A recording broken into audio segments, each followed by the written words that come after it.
joined today by two members of our team to help explain a little bit of the history, the horticulture, and the beauty of the Esplanade. So, first introduce Margot Newman. Margot is our former board chair of the Esplanade Association, longtime friend, neighbor here in the Back Bay, supporter of the Esplanade, and in many ways our internal historian these days. And so, Margot will be explaining many of the different attributes of the park to you today. I'm also delighted to be joined by Jim Doyle, who is our director of horticulture at the Esplanade Association. And so Jim will take you through the various parts of the planting process here on the Esplanade, along with the work that we're doing to get ready for the peak season here on the Esplanade. So we're beginning by showing you our Clarendon Street garden today. And so Jim, why don't you take a few minutes and explain to us what we're seeing here at the Clarendon Street garden. Sure. So we're starting here at the Clarendon Street garden because this time of year, this is one of our most colorful gardens. This does have four seasons of interest, but it's one of the early interesting gardens that we have. Some of the earliest bloomers that we have on the Esplanade is the hellebores here. There's two different kinds over here, Michael.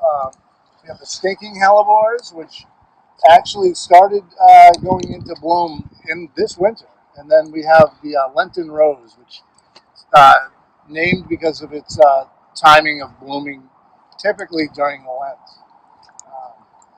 In the background, we have some PGM rhododendrons. And as we go back over here to the main bed, so our crabapple trees, they're probably a week of nice weather away from opening up. It should time nicely with the fading of the cherries or crabapples. We'll point to it as we go. The crabapples are getting close. We have a grape hyacinth and some fritillaria in bloom now.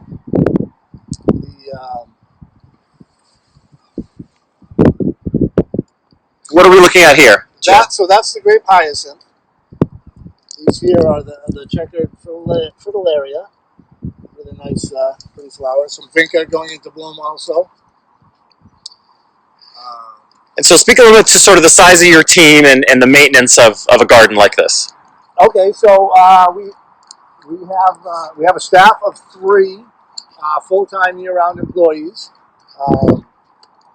We rely heavily, of course, on volunteers, which we're going to be stretched pretty thin this year because it's not looking like we're going to be getting any volunteers anytime soon. So, of course, gardens like this, it has trees that need to be pruned. You can imagine plenty of weeds are going to start popping up soon here once the weather starts to get a little bit warmer. And in a fairly formal setting, it's important for us to really stay on top of things and keep that nice look. Sure. And then, Margot, you particularly like this area of the park. Tell me why. I think it's been greatly improved over the years. This used to look very different 5 years ago or 6 years ago, and there's been a lot of work put into making it look as good as it does. I also want to take a minute. Every place we go today actually is land that wasn't here in like the 1900s, early 1900s. This is all man-made land. Most of it's dredged from the river. And if I can get Michael to turn around, I know he doesn't think this is a great shot, but this vista right into the south end, that's the way the park was so well connected to the neighborhood in the old days before Star Drive. So before Star Drive, all of this was connected easily by walking paths into the neighborhoods. Very cool. All right, so we're going to get walking. So we're now, Margot, out on what we call the lagoons or the islands for the Esplanade. So speak a little bit to sort of what differentiates this from the rest of the park. Well, the rest of the park is much older. The islands here were all meant to compensate for the land that was given over to Star Drive. Where Star Drive is now largely the Esplanade in the old days. So in the 1950s, early 1950s, when Star Drive was put in, they were required to pay back acre for acre the amount of land to Star Drive. So the islands out here are that compensation. The footbridges that connect them were done at that time also. Great. So we're going to head over one of those footbridges. So the Clarendon Street footbridge back over to the mainland part of the Esplanade, closest to the Back Bay, where Jim has a couple of things that he wants to introduce us to, the work of the horticulture department. Sure, yeah. And so as we're going to actually look at this from the other side of this footbridge, but coming up to our left is our pollinator garden. It's installed a little over a year ago. So it's still a young garden. We've recently added birch logs as to stabilize the bank, give the plants a chance to grow and keep the soil from eroding down into the river. The garden was once all Japanese knotweed, and that was eradicated by the EA staff. And then a number of pollinator-friendly plants were planted. Not much is up as of yet, but it's still early. It's been a slow, cool spring, which is the kind of spring I actually like. And why is that? It gives you time to catch up. When spring becomes too hot too early, you can fall behind quickly. So it's given myself and my team a chance to get everything ready for visitors, make sure the place is looking its best. This garden will transform in about another month and be full of plants and pollinators.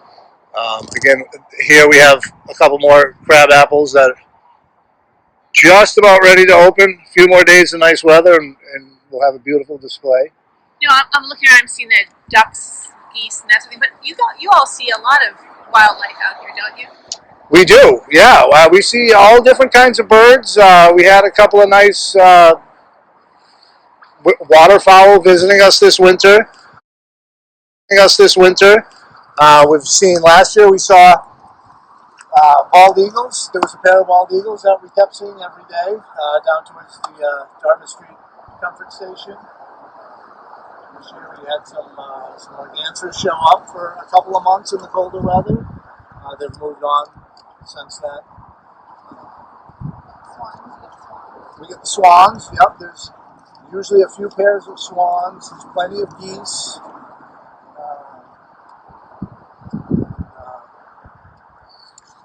Great, so we're going to walk now over towards Storrow Drive, so our visitors will have to bear with us if it gets a little loud over in this area, but Jim would want you to introduce to people why they may come across the park right now and see these little white flags popping up.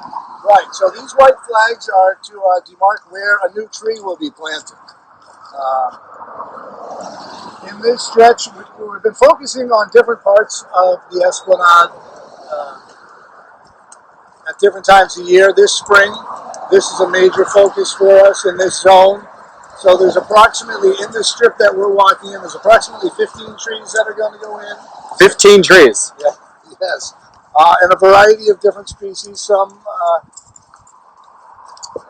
mostly big shade trees. We're putting in a few ornamental trees, all based on Shirtcliff's original design and what either was here or what was supposed to be here. Over time, when things don't get replaced, then we end up with these big gaps. So. And Margot, speak to Shirtcliff. Who was Arthur Shirtcliff? He was a well-known landscape designer. He actually led the 1930 changes to the Esplanade, and again in the 1950s when Storrow Drive was put in and new changes needed to be made, he and his son together came up with the design, adding a lot to fit in with the regular nature of the park and also acknowledging some of the changes in the way people use the park at that point. And of course, one of his enduring legacies we see here is the Shirtcliff Bench. So the beautiful, famed green benches that you see throughout the Esplanade are actually named for Arthur Shirtcliff, the landscape architect, who has also laid out the Esplanade tree canopy with the plan that Jim was referencing. And so, Jim, 15 new trees going in the area between Clarendon Street and Arlington Street along Storrow Drive. Will there be other trees planted throughout the park this year? There will. We're focusing some up towards the lower end of the park, towards the Teddy Ebersol Red Sox field. There'll be a number of trees going along the river there to replace trees that are gone for one reason or another, most likely died. We're going to start adding some more cherries into this row of cherries here. As we see a couple of them blooming right here behind you. Now we're arriving at Lana Street, Lana Fountain. Well, I can talk about this. I can do 20 minutes on this, but I won't. A little bit about the project itself. This fountain has been in the park since 1939. It was not originally here. It was further away, over toward Berkeley Street, and it was moved as part of the whole Starro Drive thing. But when we did the project a few years ago, it hadn't worked in decades, and a lot of changes were made. One was the level ground to make it accessible for everyone. Another was the whole renovation and reconstruction of the dog and the cat at the bottom, this is a fountain for animals, I should say. All of this tile had to be replaced with 3 different kinds. The water was changed so that it is starting by over there. If the water were on, right where those pins are, you could press it and it will come out and fill the fountain for the water for your dog. Also, the basin is new because it was more made it shallower for conservation reasons, all of that. But also 2 minutes only, less than 2 minutes, about the 2 women that were involved. One is Lotta. It's called the Lotta Fountain because Lotta Crabtree was from her estate. They built this fountain. She was born in 1847 in New York, went out west as a child, became a dancer and entertainer, and became extremely popular, one of the wealthiest women in the country, eventually settled in Boston, and in her estate she had no children, no husband, not very many relatives, and created foundations, 8 different foundations, one of which was for animals.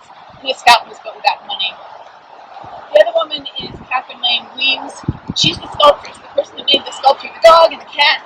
A very well-known woman sculptor who grew up in the Back Bay, very different background. Her father had run the MFA. She went to the best schools, and she was known for sculpting animals. She did the sculpture. Right. So a very cool addition, again, based on the restoration work funded by the Esplanade Association and its donors. So once the water is on for the season, take your 4-legged friends out to the Esplanade and get them a nice cold drink of water. Yeah, Jim. Yeah, so I was just going to mention that. So during the growing season, this is a very shady spot. So the garden is still coming alive today. There's a lot of shade-loving plants planted in here. The astilbes, the hostas are starting to pop up. Some shade-loving azaleas. One of the things I'm looking forward to is we have a volunteer group this fall plant some fall-blooming crocus. So even in the fall, this garden will have a nice floral display for visitors. Very nice. So we are walking east along the sort of inner path for the Esplanade, in between Clarendon Street and Arlington, coming up on another of the signature accomplishments of the Esplanade Association, the Esplanade Play Space Playground. There are 3 playgrounds on the Esplanade, 2 of which were built and maintained by the Esplanade Association. The newest of those we're coming up on now, which is the Esplanade Play Space, which opened, Margot, maybe about 8 years ago or so, 2012. So currently shut down. Of course, we're filming this during the coronavirus public health pandemic, and so to avoid children and others exchanging germs back and forth, the playgrounds on the Esplanade along with the ball fields are currently closed down, also to prevent folks from gathering together in the park. So you're seeing a very quiet Esplanade play space right now. Still very beautiful to look at, but we are looking forward to the day when kids are back going on the zip line or on the wheel or climbing the structures and sliding down the slide. Hopefully only a few more weeks to go until we are back together again at the play space. Margot, do you want to speak a little bit to this project? Yeah, I was actually funded and designed by a group, Friends of the Esplanade Play Space, an independent group that later was merged into the Esplanade Association. Beautiful design. It's focused on upper body strength work for children like 12 to 14. It's not a kids' tot lot. The design is very open. There's also quite a bit of art over here. You can see too. Some public art. Some in the Esplanade. This is a beautiful one. And on a typical day like today, it would be packed. Absolutely packed. Also very popular when school is in session, as many of the local schools, both public and private, bring students over to the Esplanade for days of play and recess, along with many of the daycares and childcare locations around Greater Boston. And before this was built, this was just an empty, very abandoned area that wasn't very attractive. They saved most all the trees in the area. They did a great job. The design's beautiful. And so we are coming upon what is one of the easily the busiest parts of the Esplanade. We're very near the Arthur Fiedler Footbridge at Arlington Street, one of the main crossings into the Esplanade, along with where the park meets the Fiedler Field area, which we'll come to in a few minutes.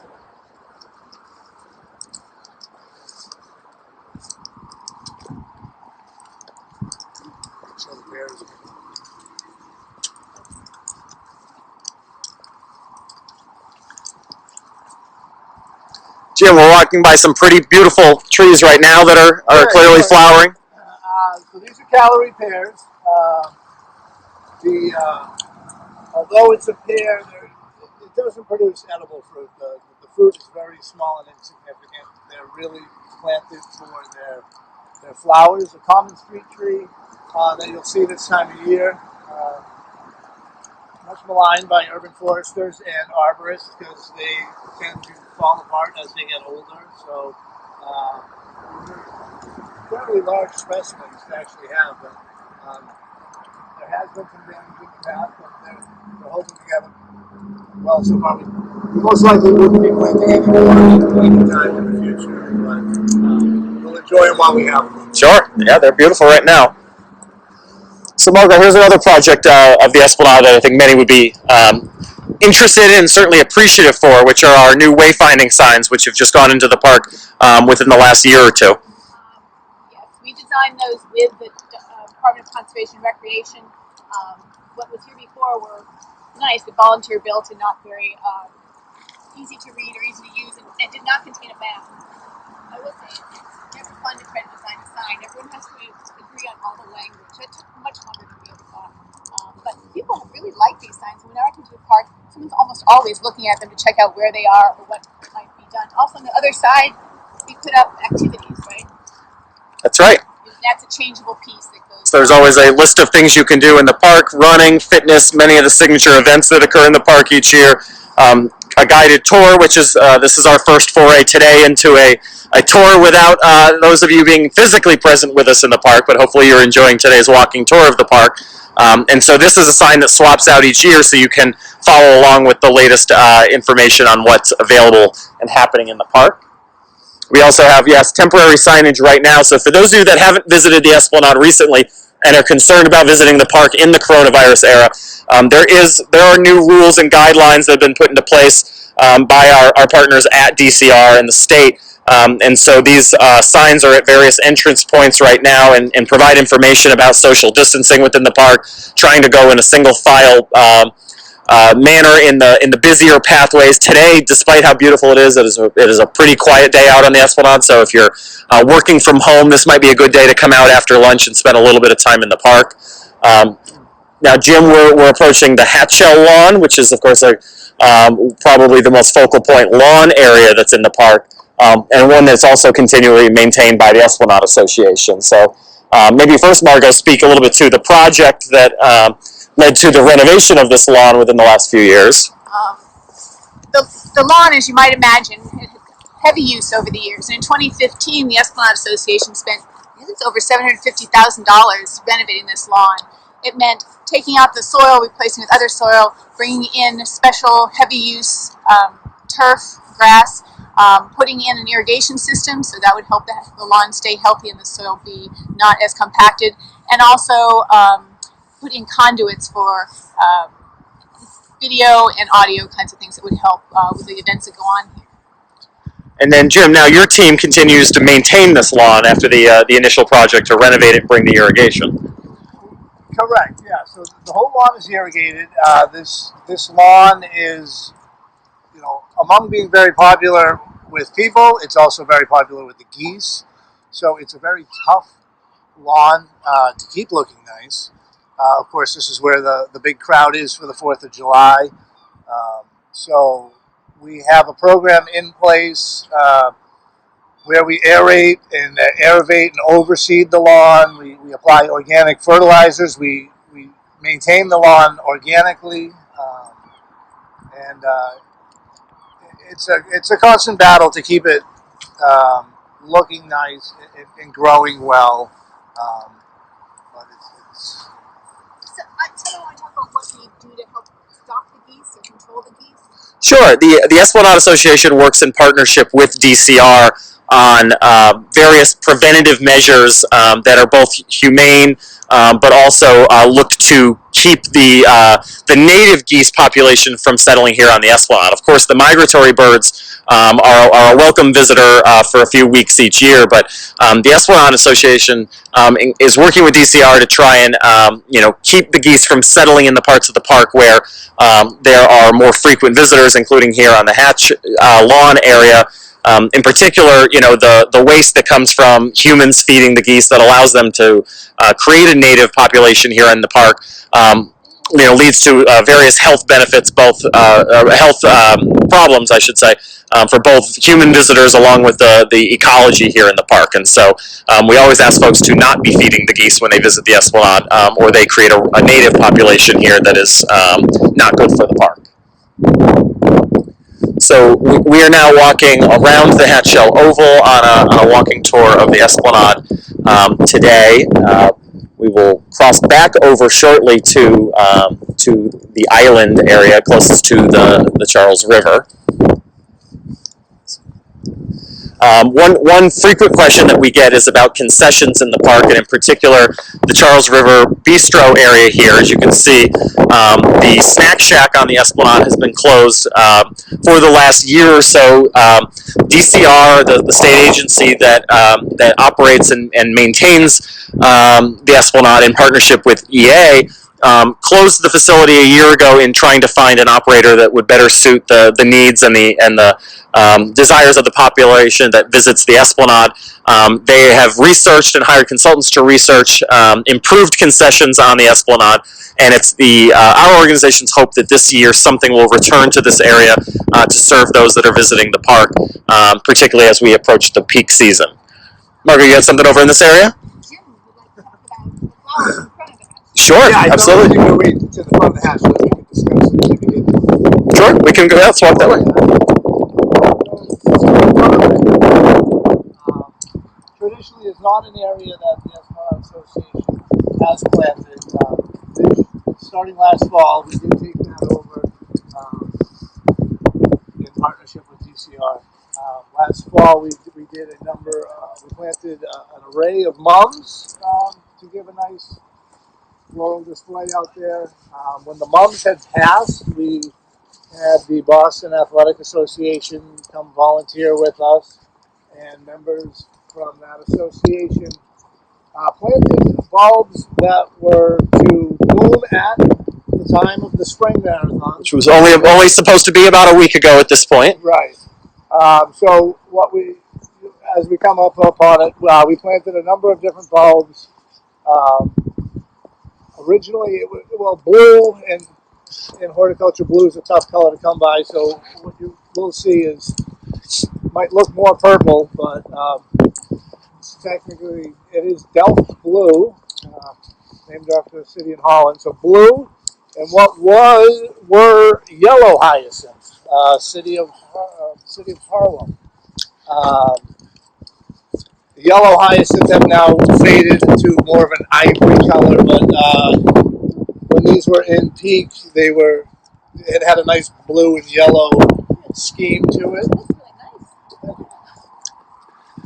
Then, of course, more daffodils here. So, of course, the intention for these was to be blue and gold to commemorate and to celebrate the Boston Marathon. Correct. And blooming right around the time of what was going to be the Boston Marathon on Monday of this week. Right.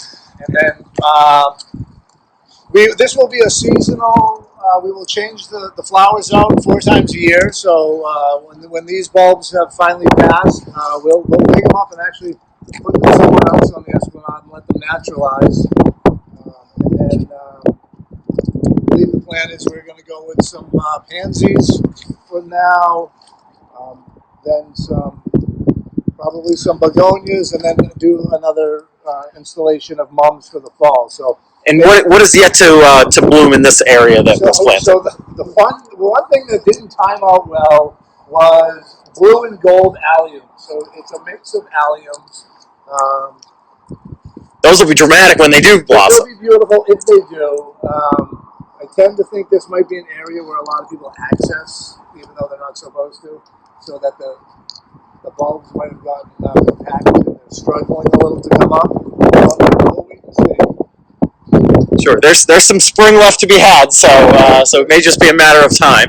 We're of course here at the Hatchell stage, the setting for the annual July 4th spectacular by the Boston Pops. Margot, yeah, of course. So the names of the hat show were done when the hat show was completed in 1940, but there have been two names added since then. You can see them both from here. One is 1993, John Williams, the conductor, former Pops conductor, film conductor. His name was added then. He's the only living conductor whose name is on the show. And then Rich's Beach, Amy Beach, her name was added in 2000. She's the only woman on the hat show of composers. She was a Boston composer, pretty well known in her time. Very cool. So we're getting a last look at the blue and gold flowers here in front of the hat shell before heading back over the lagoon.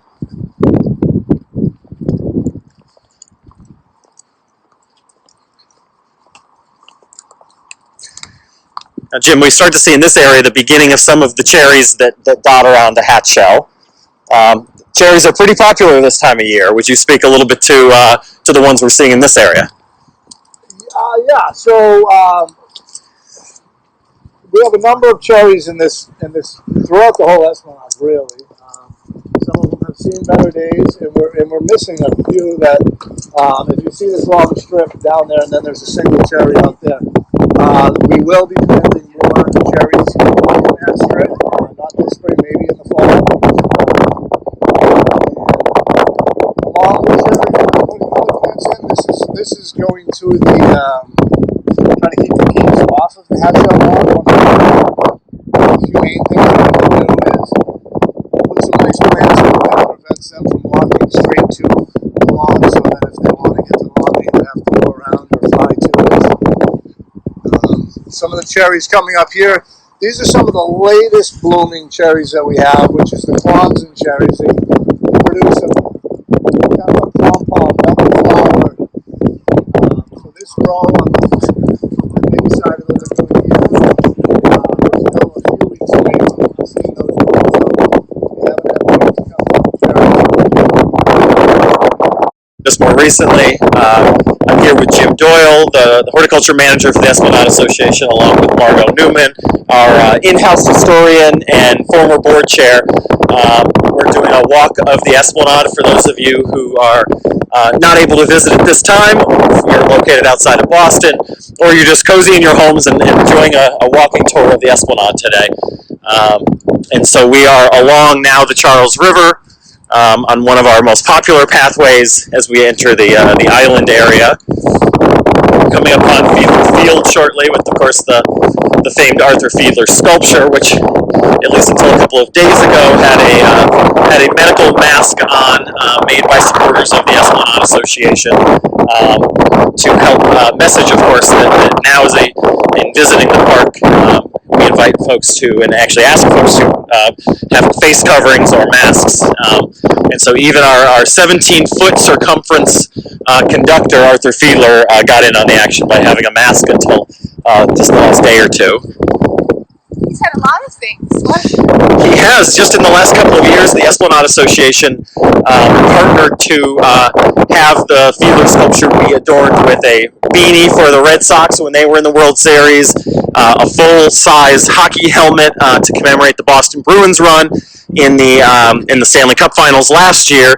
And most recently, back in September, Mr. Fiedler was wearing a bow tie to celebrate the annual Esplanade Association Moondance Gala, which raises about $1 million a year that we're able to put back into the park.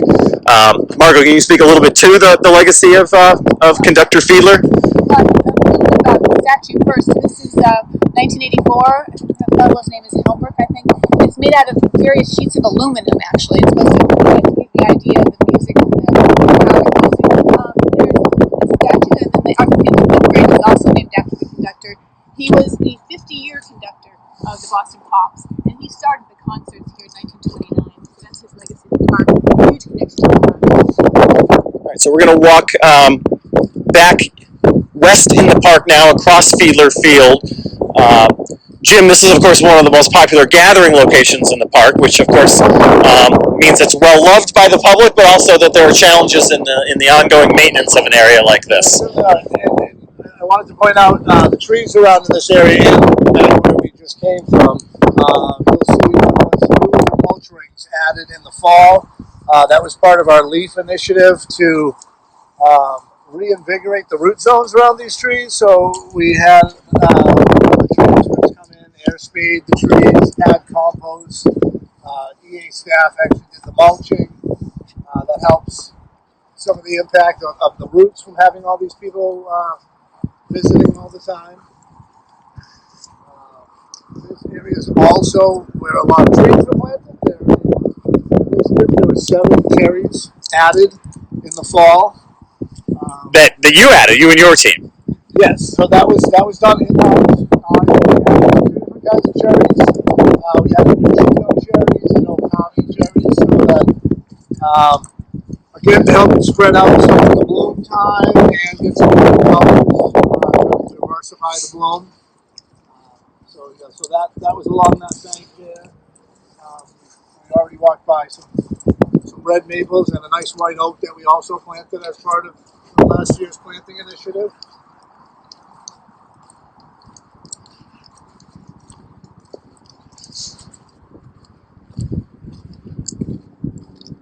For those that aren't around Boston right now, it's a pretty nice day out here today. About 50 degrees and sunny in the park. A steady stream of runners, walkers, bikers today. We're out on Fiedler Field, coming up on the site of, for the past 2 years, and hopefully again very soon for a 3rd season, the Owl's Nest Beer Garden. Many of you, I'm sure, have visited at some point over the last couple of years. Owl's Nest Beer Garden is a partnership between the Esplanade Association and Night Shift Brewing to bring a beer garden to the Esplanade, which operates about 6 months of the year. Was slated to open in early May this year, likely to be pushed back now. Stays open until about Halloween.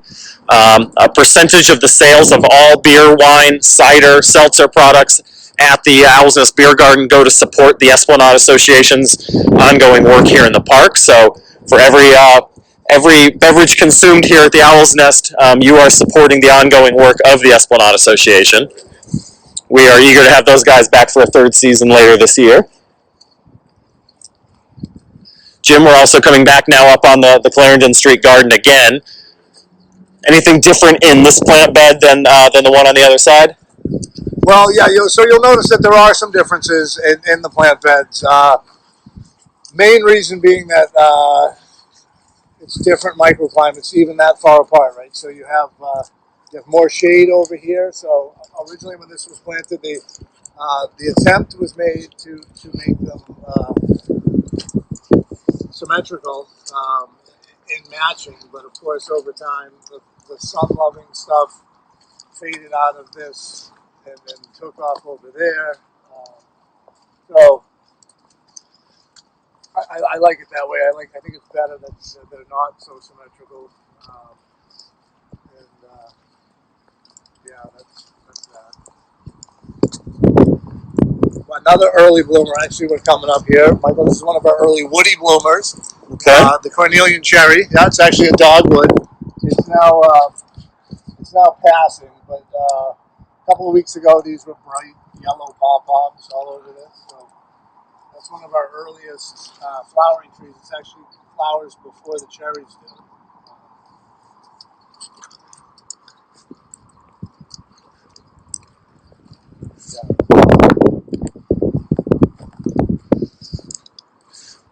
Margot, of course, one of the signature features of the Esplanade is the pathway system, and increasingly in recent years, as more people have moved into Boston, they're more heavily used, more modes of transportation, the advent of e-bikes and e-scooters, and a number of different ways in which people are using the park.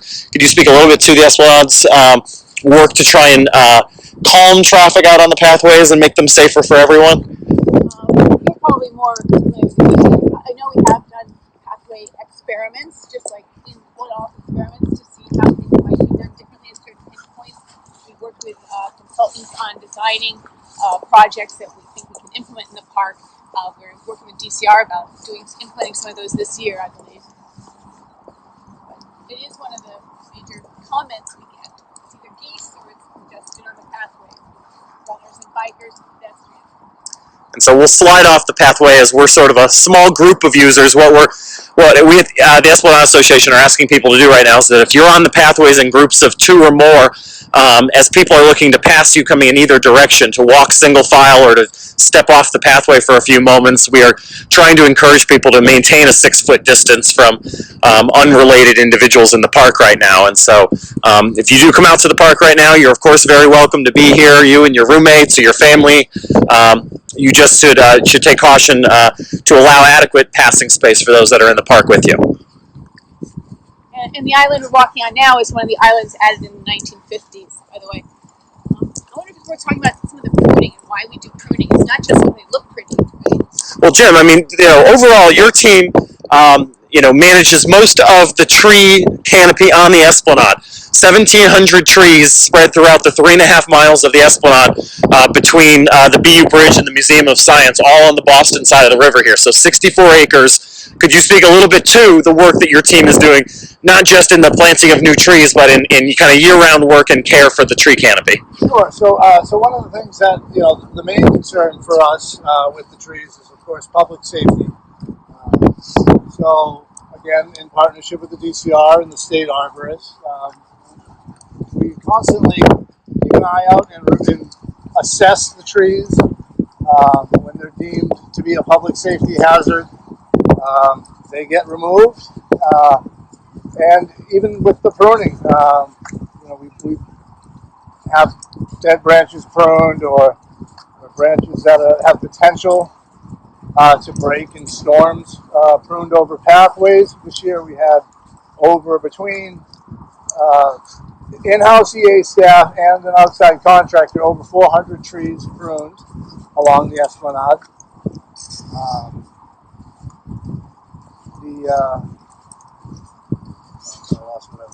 Sure. No, that's okay. I mean, we're just enjoying the visual of all the lagoon front trees here on the small kind of spit of land here between the lagoons to our left and the Charles River here to our right. So really makes this one of the most popular walking, running paths in the city.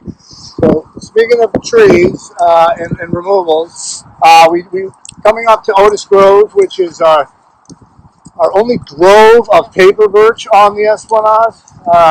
Margot, I'm sure, has some things to say about the history here, but over the last few years, we did lose a few of the paper birch, so we have on order. We'll be adding 3 new paper birch to this area to continue it to be a grove, and hopefully, every so many years we'll be adding more to stagger the growth of them and to make sure that we always do have paper birch here. So we are starting to see pops of color over in this area, both from the trees, but also from the, looks like fairly recently planted daffodils.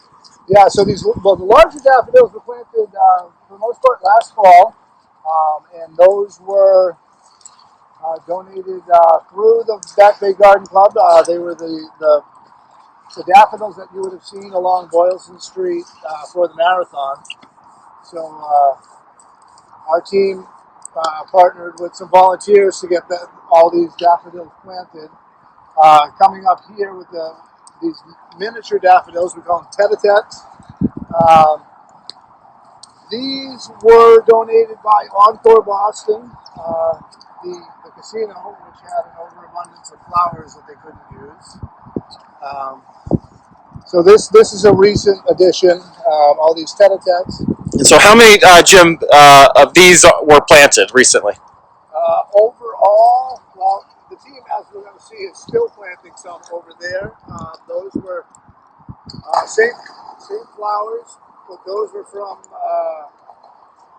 also from the marathon, the Back Bay Garden Club, and Olson's Nursery in Raynham. So we're about 5,000 bulbs overall planted this spring. 5,000 just this spring. So, so we were grateful at EA that the governor named our staff and the DCR staff and those taking care of state parks as essential workers. And so while many are sheltering at home right now and working remotely from their offices, or from their home offices, I should say, our team has been out in the park continuing to work this spring and getting the park ready for when we're all back in it as soon as possible.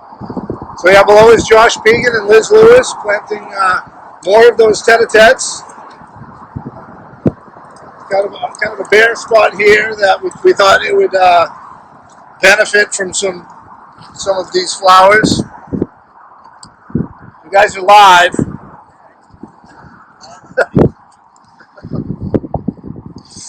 Josh, thank you for all your work out here today. You've got Liz as well. You guys have had a lot of these planted this year so far. So how's it been out here today? It's beautiful, a little warmer than yesterday. Just kind of a good feel, having a nice time. Very nice. Yeah. Liz, how's it going over there? So we all appreciate the work you guys do out in the park and have done all spring to make it beautiful. Thank you. You got a nice lagoon front location here today, nice and sunny. How's the walk been? Nice? Everything's been great so far, yep. We're all enjoying the work you guys have done on the trees, on the gardens, the lawns, and of course these lagoon front and waterfront plantings. So thank you guys.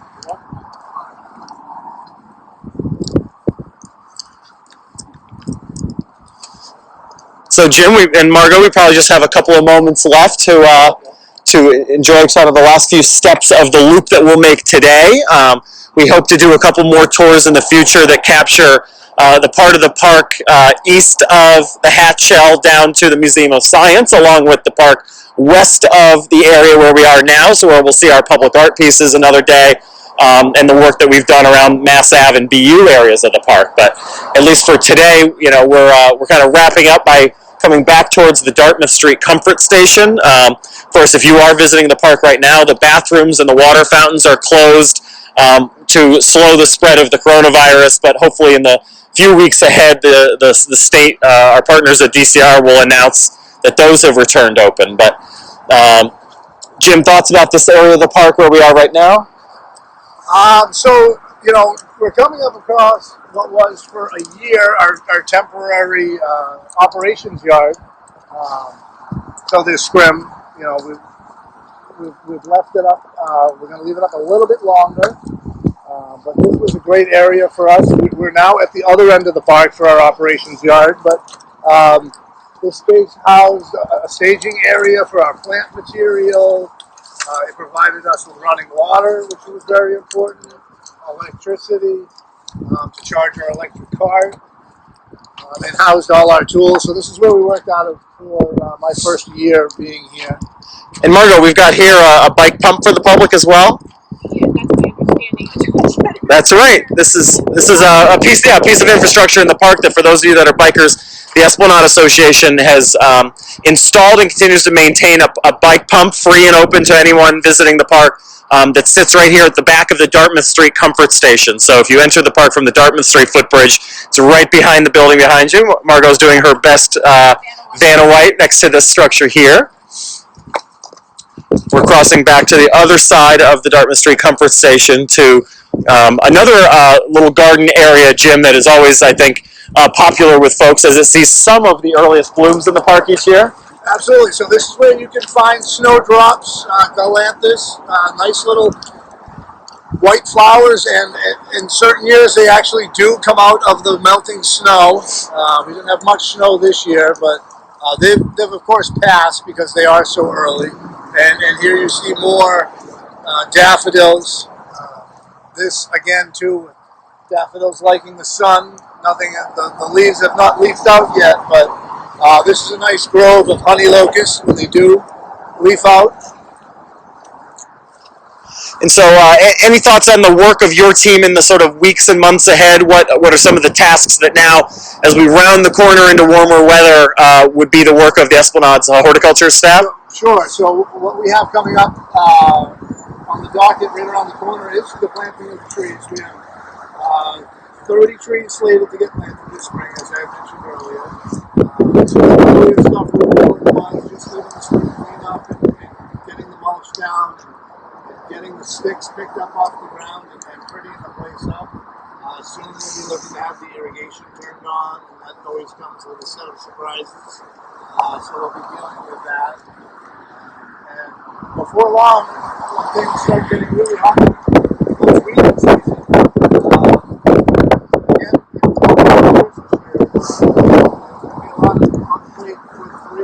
Right, and so we should speak to that. I mean, the Esplanade Association each spring, summer, and fall brings in 1,500 to 2,000 volunteers a year in partnership and through the leadership of Jim and his team, who do bench painting and weeding. They plant bulbs. They can help you guys plant trees. They remove trash from the park. All critical functions. These are largely corporate groups or small groups of individuals. We are taking a cautious approach to planning for that season, as we want to make sure that people are only being asked to gather together under the safest of circumstances. And so it's all the more important now if you're visiting the park individually to carry in trash, to carry it out, to leave no trace, to support our efforts, because those are some critical volunteer hours that we may not have available to us this year as we have in other years. Margot, wrap-up thoughts on the tour today in this area of the park, and I would at least love to have you tell us why you got involved with the Esplanade. Blooms in the park each year? Absolutely. So this is where you can find my mask. My daughter made me. It was a long time ago. I was in a different place and working with a friend who is one of the founders, Daryl Stallion, of the Esplanade Association. But mainly, when she introduced me to some of the ideas and what they did, we lived in the neighborhood. My kids grew up in the neighborhood. This is where they learned to ride their bikes. This is where they learned to sail. And it is our backyard. We have nothing, in the postage stamp front yard. There's nothing else that we have in the area. So for many of us, it is where we get most of our exercise. And it's beautiful. It's just beautiful. And it's really improved a lot over the years, I have to say, back in the day. Well, and it's improved because it's the work of the supporters and donors of the Esplanade Association. We are a fully private, 501c3 charity that is able to do what we do based on the generosity of our donors and supporters. Jim, you spoke to the tree effort that's undergoing right now. Substantial funding for that has come from the Garden Club of the Back Bay, the Beacon Hill Garden Club, the Community Preservation Act in Boston, several local foundations and philanthropic supporters, including those that attend our Moondance Gala and have donated trees. And so it really takes a village to support the tree effort in the park. So much of the horticulture is underwritten by those who have an interest in it. And so it's crucial that people support the work of the Esplanade Association to continue to do what it is that we do out here. And